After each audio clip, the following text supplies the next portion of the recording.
Hello everyone and welcome to BeamNG, where we are going to be taking this car and we're going to go through it technically to mod it and make it the right car for us to take on the Rising Water Challenge. So follow along.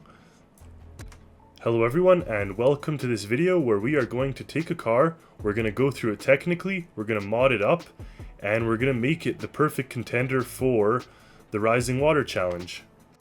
We've started with the base model trim of the I-Series, and as you can see here, that right now it just looks very plain and very beige. So we're going to go through it technically, see what we can do, and make sure that it can hopefully withstand our little test of the Rising Water Challenge. So first things first, we want anti-locking brakes. Now, yeah, this may seem a little tedious and it's not cars crashing and going crazy in the what BeamNG is good for, but I'm not all about that. I prefer the more technical side of things, the engineering side, if you will. So we're going to add an oil cooler, a high performance radiator. Now, granted, this car will most likely overheat. I've had an issue with this car just overheating every time. We'll put roof bars just for fun, that's not technical. But see, we've put ourselves the coolant. Even a roll cage can make the car a little more stiff, which can help.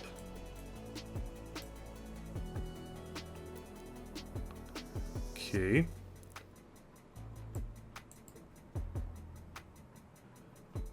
So, looking at this, seems to have, we're after performance here, so we want the car to be doing well on the performance side of things. So we'll start with the engine. That's the big thing. Okay, so inline 6 2.4. I want something a little beefier. Let's go with the bigger 3-liter. We will put an adjustable race ECU.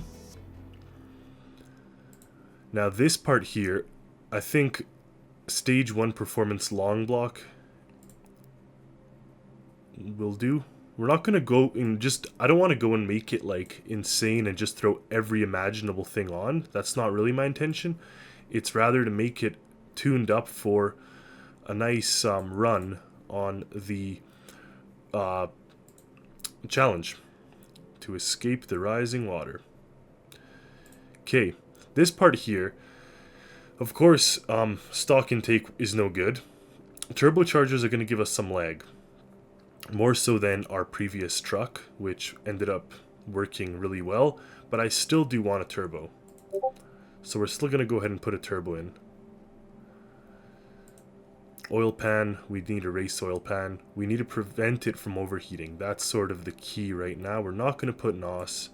We are going to put a manual transmission because I now have a racing steering wheel, so I'm super excited to see how that works. Granted, I'm not too familiar with it, it's brand new for me, but I'm still excited to see what we can do. Now let's put a beam box up here just so it looks that much more fun, like we're trying to escape this rising water. Okay, front suspension. Now it's rear wheel drive right now, this vehicle, which is okay, but I'm pretty sure we're going to want all-wheel drive, to be honest. So I'm going to go ahead and put a limited slip differential in the front. And that may mess up our transmission, so we may have to go and fix the transmission. But you could see now that we have the front diff. And if we go to this, we have our front drive shaft, half shafts. So seems to be good in this. For the rear suspension, I do want rally. I want to give us a little bit of height that can probably help us to escape the rising water, to escape the flood. And we'll do the same on the front, where I want to put rally coilovers. Sway bar will definitely help us because this thing with a little bit of elevation that we're going to gain now, or height in the ride height, we're going to have a car that may be a little top heavy. And if it's top heavy, it may want to, you know, it may want to flip on us. We'll put a limited slip on the rear as well. We definitely need better brakes. These are the stock base model. So we'll put sport. Again, we're not going to go crazy and just put race everything. That's not the intention here. I want to be somewhat smart with my modifications. It would be fun if there was a cost sort of that tells us the cost of this car we built over the stock one, but because there isn't, we're just going to make do with this. Now this part I always found very difficult to see what we're trying to go for here, to see what type of rims. You have to actually click on it. I'm not a fan of those. This is not technical at all. This is purely aesthetic. But we'll see what we can get. I'm always a fan of the black rims though, personally. These steelies might be interesting, especially if we put a little bit smaller tires, or if we tune it up and raise the suspension. So let's see if we actually increase the spring height to maximum.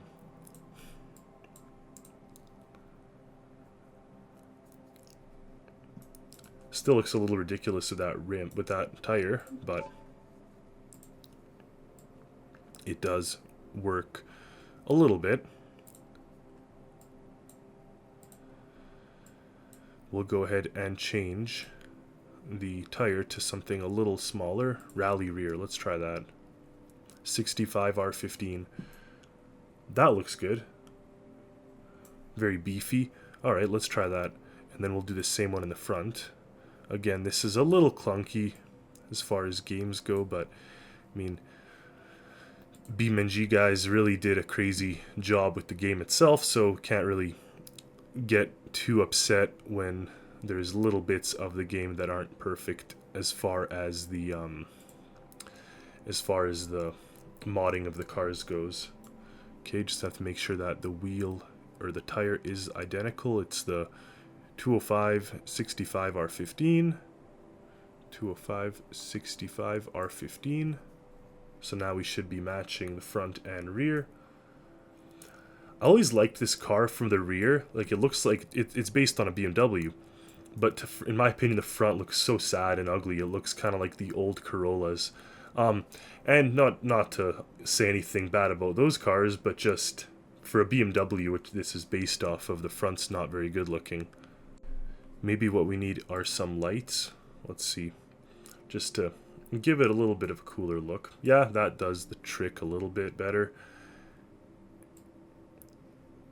And the grill, for some reason, for me also just looks so plain here. But maybe we can, see, add ourselves some little headlight wipers. I've always loved those on Volvos and European cars. Anyway, that does the trick for the most part. I do want to give it a nicer color. Let's go with something a little classier. Definitely not gold. That could work. It looks like a bit of a luxury type of car. That's fine. The roll cage inside doesn't so much matter, but that looks good. And then we could even make it a little more chromy and shiny. Alright, anyway, that's fine. As far as this goes, we'll leave most of the stock setup here. Because it's manual, I'm hoping that we're not going to get that little delay in changing gear. Well, we won't. We're going to be setting the gears, or I'll be setting the gears. But I do want to turn the RPM limit down a little bit, because I know this engine is very revvy. Also, in the front, let's lower it a tad so the front isn't super high up. We also may need to change some of the suspension settings as well, because this is a very springy vehicle right now. And it could be that we need to change the tire pressure. But right now I don't want to play with that too much. But for the most part, I think the vehicle that we've set now is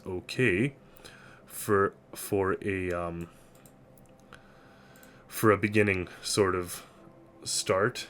Let's put a strut bar though. That's always good. We do want it to be stiff, this car. We don't want it to be sort of flying around on us. That's not going to be good if it's jumping around or twisting. Any kind of twisting in this case is going to be to our detriment, because we're trying to make it as possible. Oh, there we go, transfer case. Okay, that's what we needed to change. Otherwise, we'd be stuck with a rear-wheel drive. I'm going to go with the viscous all-wheel drive transfer case. So now we're going to have four-wheel drive or all-wheel drive. Flywheel. Lighten flywheel. That'll be nicer for shifting gears.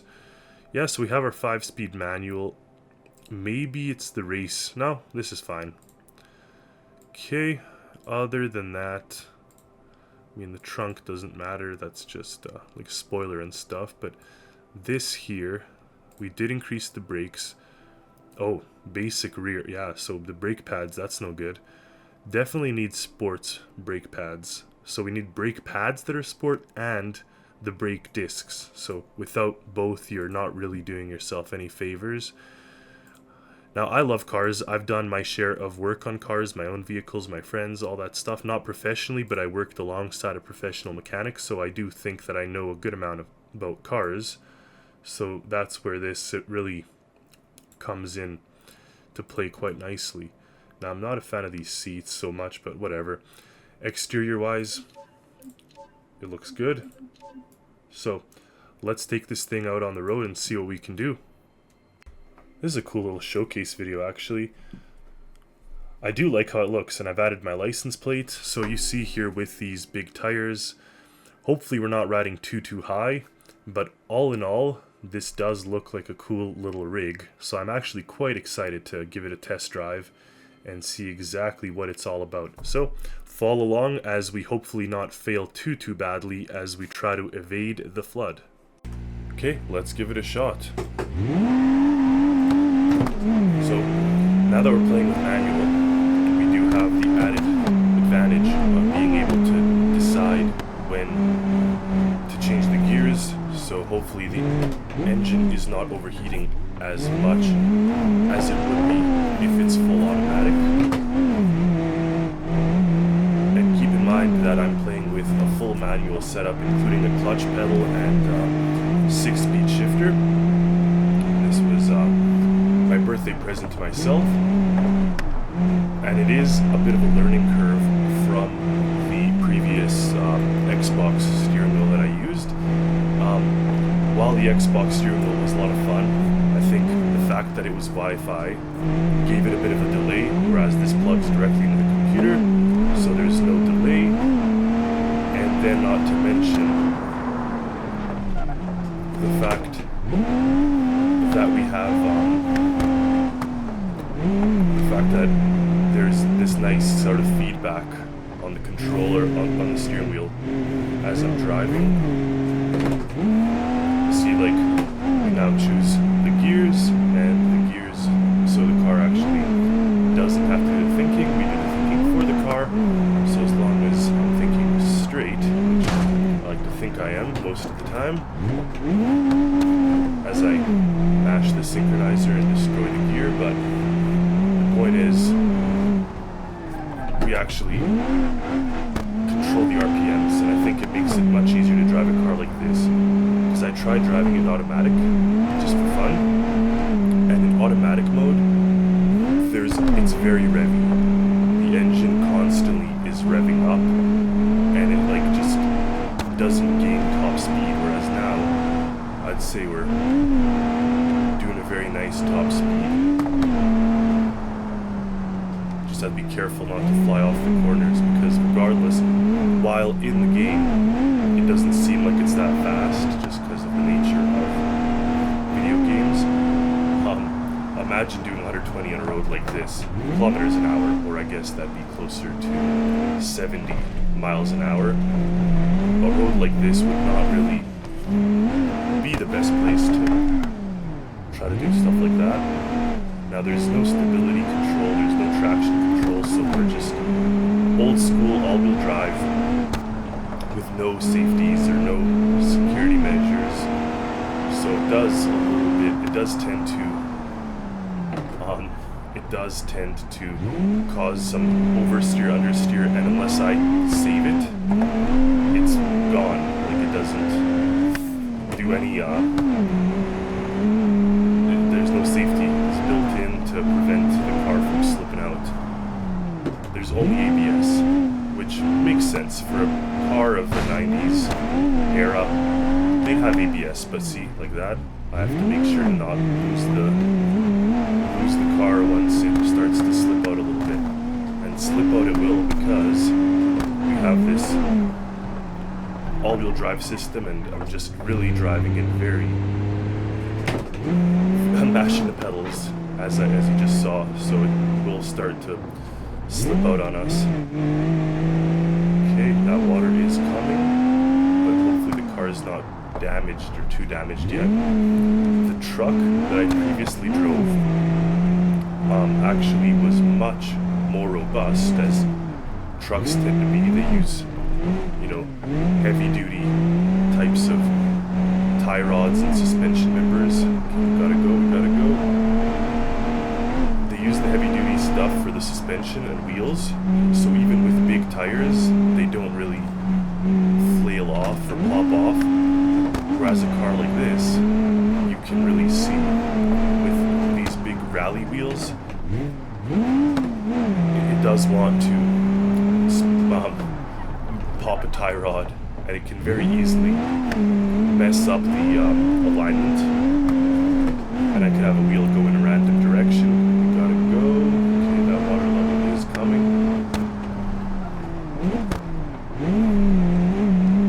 So, regardless, I'd like to think we're doing so far so good, but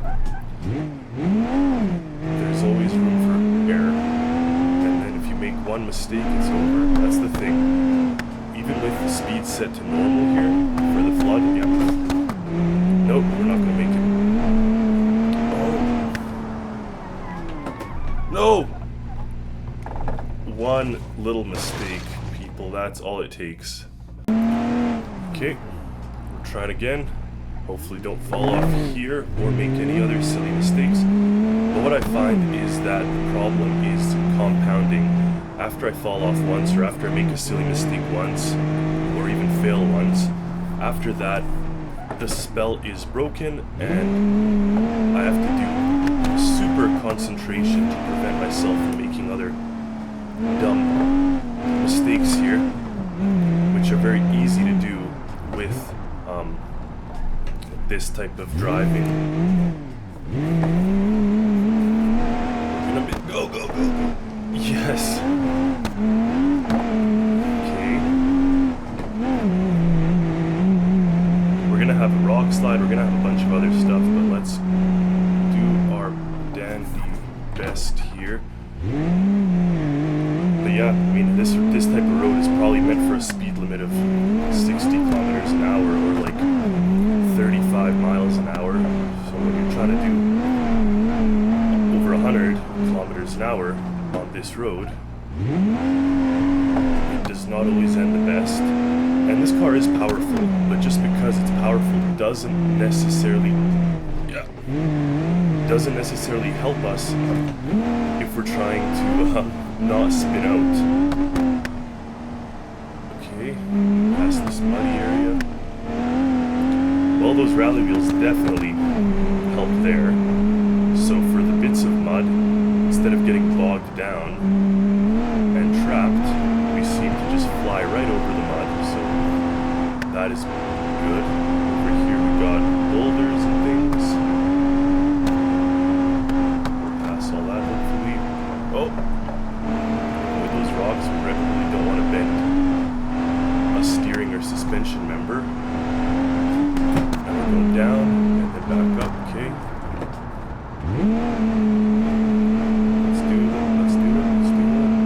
Alright. Slap it in a second and let's go.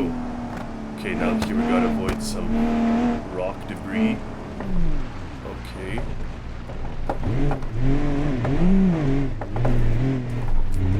Let's go.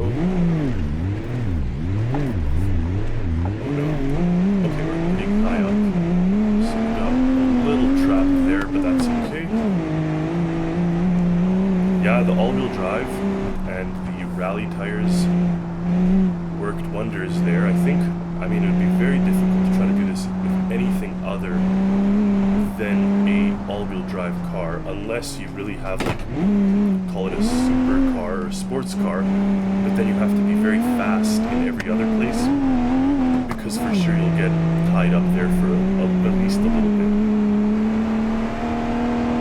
Okay. Nope, don't fly off here, do not. Oh no! That was brutal. That got so close to the end. I'm actually pretty upset with that one.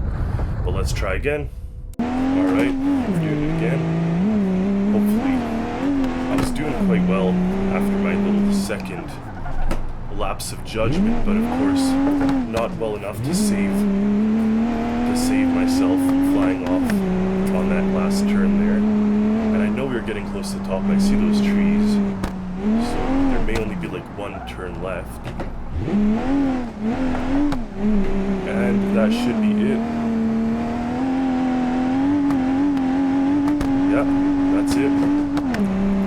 Not bad for my first couple trials with this steering wheel and for a little car that we built. I'm gonna stop the water from rising. So, thank you all for watching. Hopefully that was a nice little technical video as well as car parts and car building, in addition to some driving.